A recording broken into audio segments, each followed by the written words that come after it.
Tarzan, the Legend of Tarzan. There's a lot of different legends in Hollywood, I guess, that are going to be done over and over again. Mythological, historical, lore, and Robin Hood, Dracula, Hercules, and then of course you've got Tarzan.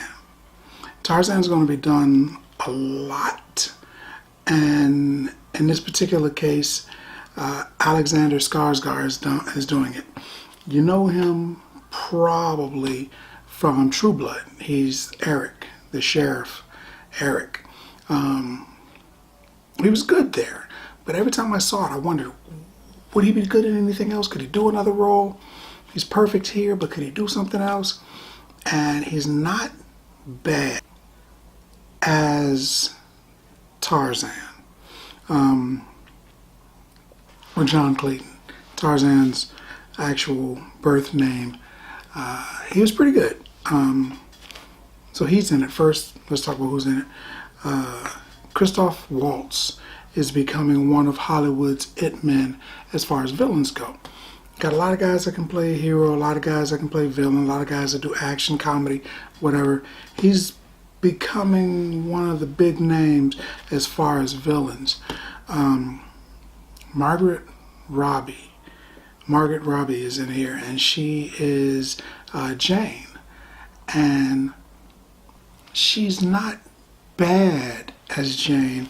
She's actually pretty good. I mean, I enjoyed her performance. She kind of brought it, and they made a little bit of a different type of a Jane. She was actually raised in the forest, in the jungle. Actually, almost as long as Tarzan was. She was there forever. But you'll remember her because of her new coming thing. It hasn't even come out yet, but this is where people probably know her from. She's going to be in the Suicide Squad, and she's going to play a complete and utter nut. We'll see. Of course, Samuel L. Jackson, who's done a couple of other things. A few. I mean, it seems like he puts a movie out every 30 minutes or something like that. That guy's incredible. He plays a pretty good character in here also. I am sure I'm going to mess this name up, but bear with me. Dejman Hansu. Actually, I like him as an actor. Cannot say his name. He is Chief Mbongo, and he's got a score to settle with Tarzan. It's kind of what the movie's about. And it takes a different look at Tarzan. It's not like from the moment he's born and then there's the apes and whatnot. This one actually starts off, it's after his parents are shipwrecked. It's after they build that little tree house. It's after they die in a jungle. It's after he's raised by the apes. It's after he's a legend. It's after he's like Tarzan that we know. He's back in England. He's been there for years, living his life as a lord, you know, Lord John Clayton, you know. He's got a British accent and the whole 9 yards. They probably did it like that so they could explain his accent. But after I'm trying to figure out what I can give away without being a spoiler. He needs to go back to Africa.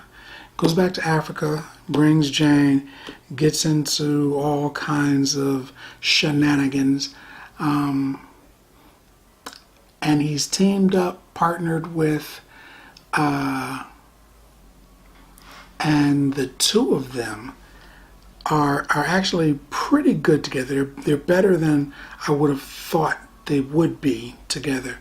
They play off each other fairly well.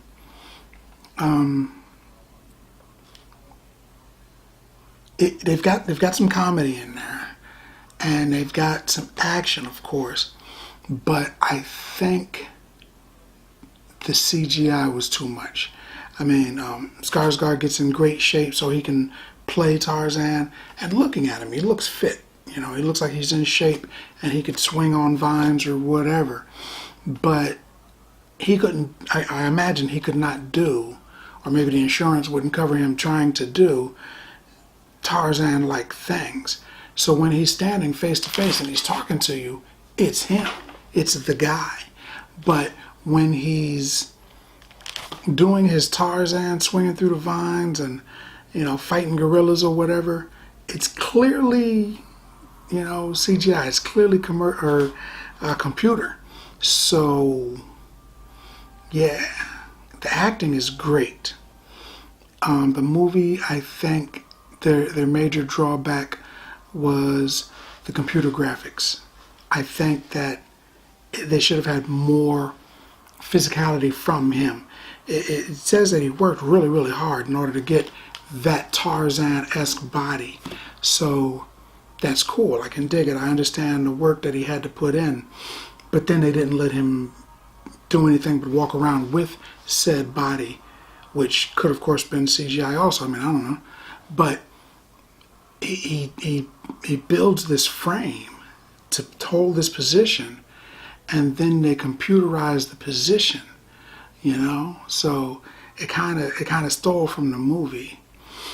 They had a few flashbacks. I think they had maybe a few too many flashbacks trying to explain the story. I mean, if you've ever heard the word Tarzan, I'm sure you know the story, or at least you know some of the story. You got an inkling. But they did too much to try to explain his origin. Christopher Waltz plays a guy working for the Belgians who needs to get his hands on some money fast. So he makes a bad deal with a bad man to bring in Tarzan. And that's essentially what the movie's about. He's got to bring Tarzan to this other tough guy so that the tough guy can give it a good old-fashioned shot of trying to kill Tarzan. And that's essentially it. Without giving away any big spoilers, that's essentially it. And like I said, Samuel Jackson plays his right-hand man. They play off of each other. There are there's some good scenes, some great fight scenes. There's one scene, I will tell you this one thing. There's one scene where Tarzan needs to commandeer a train. And there's like 20 or 25 guys on there. I'm assuming they're part of the Belgian army, that they're on the train. And he walks in the door and they look at him. The guys are like sitting there looking at him, and he's just standing there. So one guy's like, should I get up? And he starts to get up, and Tarzan's like, don't do it. Don't do it. They're going to be talking about you on Twitter for weeks. And he stands up anyway, and Tarzan, with Samuel Jackson watching, because Samuel Jackson's like, is he going to beat everybody down? He's kind of looking at him with shock and awe. And Tarzan cuts through him. He doesn't just like, punch and go through. He beats them pretty badly. And that part, that looked like him, or at least his stunt double looked like him. And that fight, I don't think was that much CGI. I think that was, a bunch of stunt men banging the crap out of each other. That, to me, looks great. That looks great. And he's beating people, he's throwing. He grabs one dude and he throws him up in the air and throws him through the ceiling. And I'm like, yeah, he shouldn't have got up this morning. That was good. And things like that make it a good movie. But like I said, the CGI just kind of ruined it for me. But other than that, it was a pretty good, solid movie. It's not going to make hundreds of millions of dollars, but it was a solid movie. So tell me what you thought. If you liked the video, subscribe right down there. And like. Or don't like.